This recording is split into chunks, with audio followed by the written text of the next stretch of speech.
Assembly ఎన్నికల కన్నా ఎక్కువ హీట్ పుట్టిస్తున్నాయి మున్సిపాలిటీలు కార్పొరేషన్లలో పాలిటిక్స్. స్టాండింగ్ కమిటీ ఎన్నికలతో పాటు చైర్మన్ను ఎన్నుకునేందుకు నోటిఫికేషన్ రావడంతో ఎవరి వ్యూహాల్లో వారున్నారు. ముఖ్యంగా అధికార పార్టీ వీటిని ప్రతిష్టాత్మకంగా తీసుకోవడంతో క్యాంప్ పాలిటిక్స్ పెరిగిపోయాయి.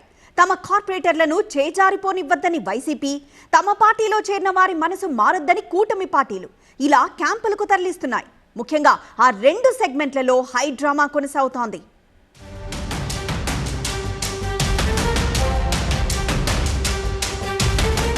ఏపీలో క్యాంప్ పాలిటిక్స్ రంజు మీదున్నాయి. అసెంబ్లీ క్యాంపులు కావు గాని లోకల్ క్యాంపులు ఊపందుకున్నాయి. ప్రభుత్వం మారిన తర్వాత నేతలు కూడా మారిపోతున్నారు. అధికారం ఉన్న పార్టీలోకి వెళ్లేందుకు మొగ్గు చూపుతున్నారు.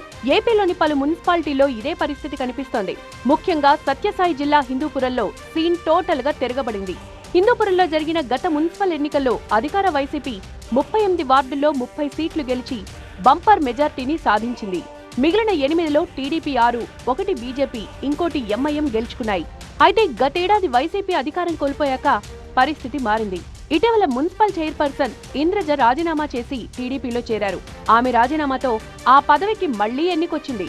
ఇక్కడే టీడీపీ చక్రం తిప్పింది. స్థానిక ఎమ్మెల్యే హీరో బాలకృష్ణ టీం ఇక్కడ యాక్టివ్ గా పనిచేసింది.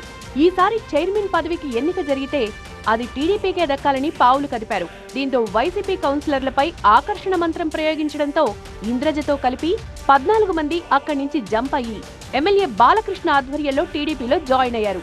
దీంతో టీడీపీ బలం 20కి పెరిగింది. 6వ వార్డు కౌన్సిలర్ రమేష్ పేరును చైర్మన్ పదవికి ఎంపిక చేశారు ఎమ్మెల్యే నందమూరి బాలకృష్ణ.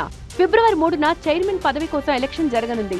అయితే కౌన్సిలర్లు మనసు మార్చుకోకుండా వారిని క్యాంపులకు తరలిస్తున్నారు. హిందూపురం నుంచి బెంగళూరు రిసార్ట్లకు తీసుకువెళ్లారు. ఫిబ్రవరి 3న నేరుగా బెంగళూరు నుంచి మున్సిపల్ కార్యాలయానికి చేరుకుని చైర్మన్, వైస్ చైర్మన్లను ఎన్నుకునే విధంగా ఏర్పాటు చేసింది టీడీపీ.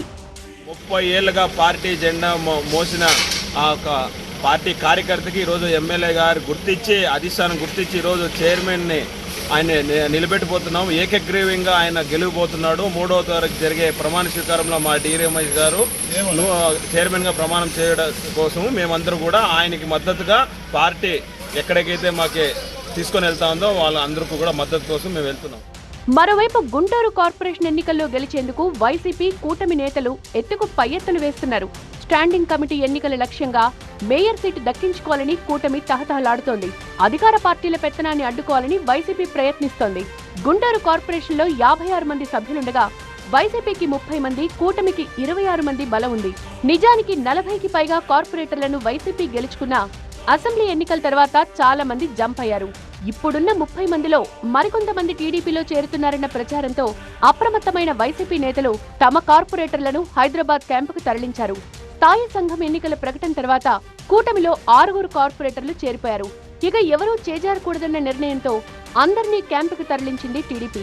ప్రస్తుతానికి ఏ వైపు ఎంతమంది ఉన్నారో క్లారిటీ లేదు గానీ తమకే మెజార్టీ సభ్యుల మద్దతుందని ఇరు వర్గాలు చెప్పుకుంటున్నాయి. దీంతో గుంటూరు కార్పొరేషన్ రాజకీయం రంజుగా మారింది. అటు ఇటు మారగా మా వాళ్ళు కొంతమంది అటు ఎల్లగా 23 వాళ్ళకి 33 మాకు ఉన్నాయి. మేము 6గురిని నామినేషన్ చేశాం, 9 మంది చేసాం, దాన్ని విత్డ్రా చేసుకుంటాం. వాళ్ళు అసలు యాక్చువల్గా యునానిమస్గా ఇచ్చేయాలి, చేయకూడదు. వాళ్ళ స్ట్రెంగ్త్ ప్రకారం వాళ్ళు నామినేషన్లు వేశారు. అంటే కొనాలి, ప్రలోభాలు పెట్టాలి అని నిర్ణయించుకొని ఏదో ఒక విధంగా స్టాండింగ్ కమిటీ ఎన్నికల్లో గెలవాలనేటువంటి ప్రయత్నం వాళ్ళు చేస్తున్నారు. 6 స్టాండింగ్ కమిటీ సభ్యుల్లో ఎవరిని గెలుస్తారో అన్నదానిపై ఇప్పటి నుంచే ఊహాగానాలు మొదలయ్యాయి. తమ అభివృద్ధి చూసి వైసీపీ కార్పొరేటర్లు కూటమి పార్టీలో చేరుతున్నారని అధికార పార్టీ అంటోంటే, సంతలో పశువుల్లా కార్పొరేటర్లను కేంద్ర మంత్రి పెమ్మసాని కొనుగోలు చేస్తున్నారని ప్రతిపక్ష నేతలు ఆరోపిస్తున్నారు. మరో 2 రోజుల పాటు భాగ్యనగరంలోనే ఉండబోతున్నారు కార్పొరేటర్లు. 3వ తేదీ ఉదయాన్నే గుంటూరు తరలించేందుకు ఇరు పార్టీల నేతలు సిద్ధమయ్యారు. ఎవరి వ్యూహాలు ఫలిస్తాయి, ఎవరి ఎత్తుగడలు పారతాయో 2 రోజుల్లో తేలిపోనుంది.